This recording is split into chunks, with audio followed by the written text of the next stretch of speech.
Salut, c'est Trado. Voilà mon commentaire pour la séance de demain, jeudi 12 novembre.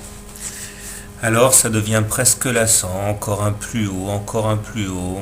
Mais cette fois-ci, ce qui est différent, c'est que la fameuse résistance des 1112, qui était plantée dans l'œil de tous les traders, a bien été enfoncée aujourd'hui.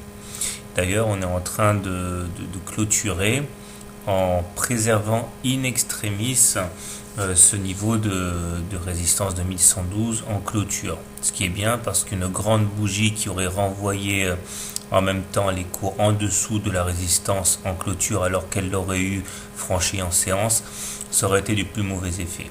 Là on est limite, mais on sauvegarde quand même les 1112 en clôture.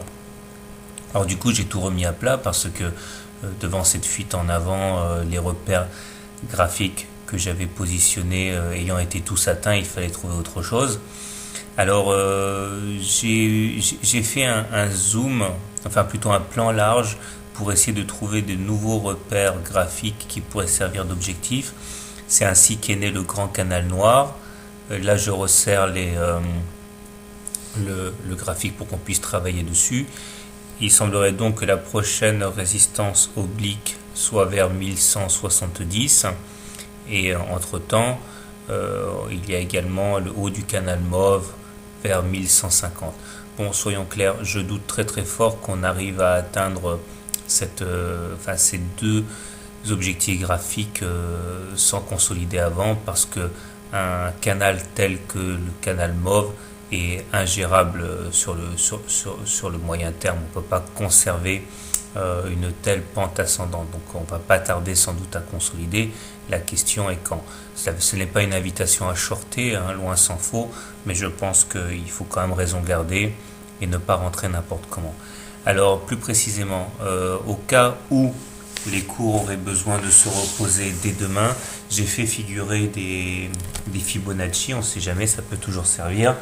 Comme ça on repère les niveaux de consolidation probable. Par exemple, un retour sur les 1097 représenterait 23,6% de retracement, ce qui est un minimum. On pourrait éventuellement envisager de rentrer sur ces niveaux si ils ne sont pas cassés en clôture. On verra. Au niveau des indicateurs techniques, ça reste très très bien. C'est même un petit peu tendu hein, quand on regarde le stochastique. Il a tendance à s'aplatir alors que les cours s'envolent. On voit bien que ça commence à saturer un petit peu. Le momentum est très bien, le MACD est très bien, bon, tout est très bien à moyen terme. La M7, la M20, tout ça c'est croissant. Bon, y a rien à rajouter, c'est excessivement bien. Il demeure qu'une petite consolidation salutaire serait la bienvenue.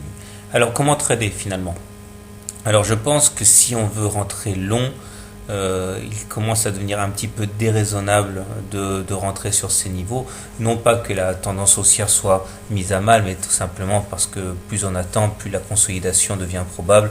Je pense que les longs doivent prendre leur mal en patience et attendre une consolidation sur les 1097, voire les 1084, niveau de retracement de 38% de Fibonacci. Maintenant, si vous voulez vraiment jouer à vous faire peur en shortant le gold, vous pouvez essayer de shorter à présent en mettant un stop loss au-dessus des plus hauts de ce jour, 1120, en espérant que c'est le moment de faire une consolidation. Bon, c'est pas le genre de jeu auquel je dois vous encourager à jouer parce que c'est du contre-tendance, c'est un peu de la folie. Enfin voilà, donc personnellement, je vais attendre une consolidation pour rentrer long, mais je vais pas rentrer long comme ça sur ce niveau-là, ni shorter le gold. Voilà, bonne soirée, bon trade et à demain.